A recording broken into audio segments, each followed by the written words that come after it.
نے دیکھا ہوگا بہت سارے ایسے لوگ ہیں جو ہم سے یہ سوال بھی کرتے ہیں، مولانا صاحب اگر کسی کے کپڑوں پر منی یا حیض یا نفاس یا خون وغیرہ کوئی ایسا گر گیا یا منی وغیرہ آ گئی تو آیا اس جگہ کو ہم صاف کر لیں یا صرف پورا کا پورا کپڑا دھلائی کر لیں؟ اس بارے میں شریعت ہماری کیا رہنمائی کرتی ہے؟ کیا پورے کپڑے دھو لیں یا جس جگہ پر وہ غلاظت وغیرہ لگی ہے صرف اس غلاظت کو ہی دور کر لیں؟ تو شریعت اس بارے میں کیا رہنمائی فرماتی ہے؟ حضرت عائشہ صدیقہ رضی اللہ تعالی عنہا نے فرمایا کہ ہم میں سے کسی کو جب بھی حیض آتا تو پاکی کے وقت خون کی چٹکیوں سے خرج ڈالتی، اس کے بعد اسے دھو دیتی۔ یعنی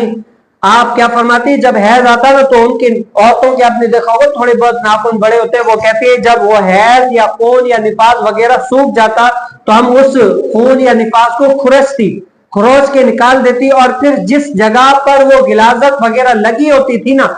فقط اسی جگہ کو اچھی طریقے سے دھو لیتی، صاف کر لیتی تھی، اور اس کے بعد کہ نماز وغیرہ پڑھ لیتی تھی۔ اس سے کیا پتا چلا،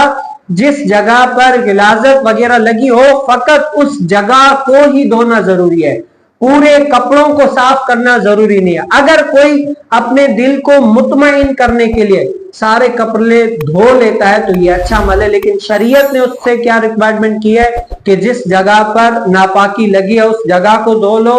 اور اس کو اچھی طریقے سے صاف کر لو تاکہ تمہارا دل مطمئن ہو جائے۔ اس کے بعد اگر تم ان کپڑوں میں نماز وغیرہ عبادت والے کام بجا لاتے ہو تو وہ تمہارے افعال کرنا کیا ہے، درست ہے۔ تو اللہ تعالی